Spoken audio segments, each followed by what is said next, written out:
She never planned to fall in love with a customer. Sophie had been a barista at a tiny cafe on the corner of Bedford and Bleecker in Chelsea for 3 years. Every morning she rolled up the metal gate, turned on low jazz, and slid trays of buttery croissants into the oven while the rest of Manhattan still slept. She loved the rhythm of it, the hiss of the steamer, the smell of espresso grounding the day, the regulars who greeted her by name.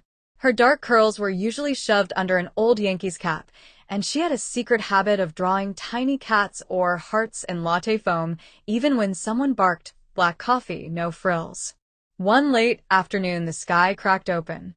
Rain hammered the sidewalks like it wanted to punish the city for something. People darted under the awning, shook out umbrellas, and vanished again. Sophie was wiping down the counter, ready to flip the sign to closed, when the bell gave its last chime of the day. She walked in, tall, sun-bleached blonde hair plastered to her cheeks, white cotton shirt transparent from the downpour. Water dripped from her lashes, but she was smiling the kind of reckless, open smile that made strangers want to smile back. A huge National Geographic backpack sagged off one shoulder, soaked through. "Tell me you're still open," she said, voice low and a little husky, like she'd been laughing right before the sky attacked her. Sophie forgot how to speak for half a second. "Yeah.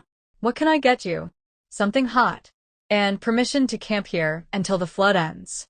She extended a hand across the counter. "I'm Leave." Sophie. Their fingers met, cold rain against warm skin, and something electric shot straight through Sophie's chest. Liv took the table by the window, opened a dripping MacBook, and started typing furiously.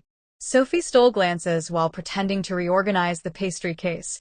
The way Liv bit her lower lip when she concentrated, the way she tucked wet strands behind her ear, the way her green eyes flicked up and caught Sophie looking, and instead of looking away, she smiled wider.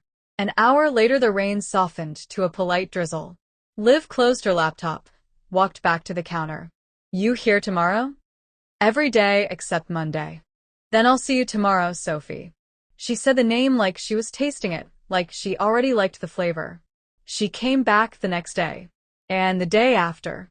She was a photojournalist, always jetting off to places with unpronounceable names, but every time her plane landed at JFK, she made a beeline for the little cafe on Bedford and Bleecker. They talked about everything.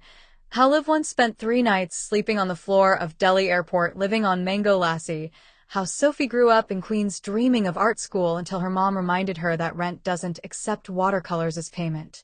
Weeks turned into months. Liv left for Iceland, then Cambodia, then Peru.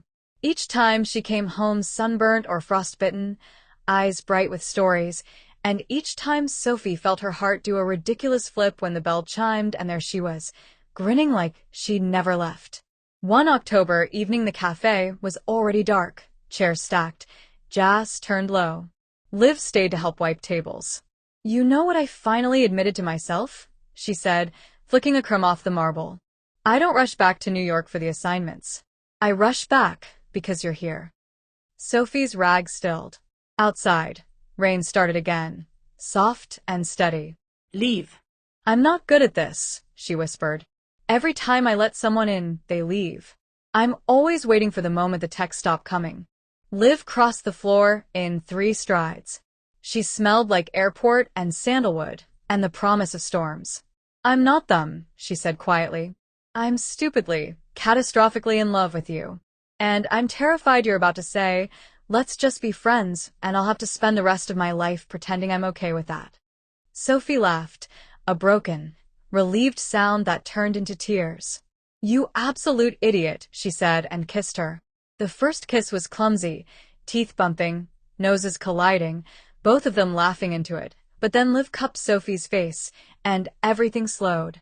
The world shrank to the taste of rain and coffee, to warm breath and trembling hands, to the soft noise Liv made when Sophie's fingers slid into her damp hair.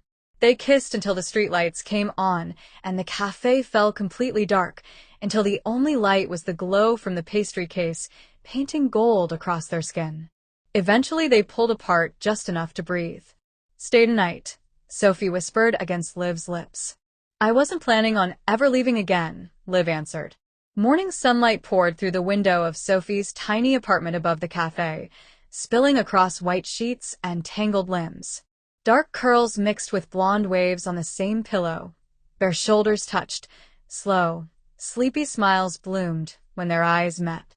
They stayed like that for hours, trading lazy kisses and quiet confessions, tracing new freckles across each other's skin like reading braille maps of everywhere the other had been.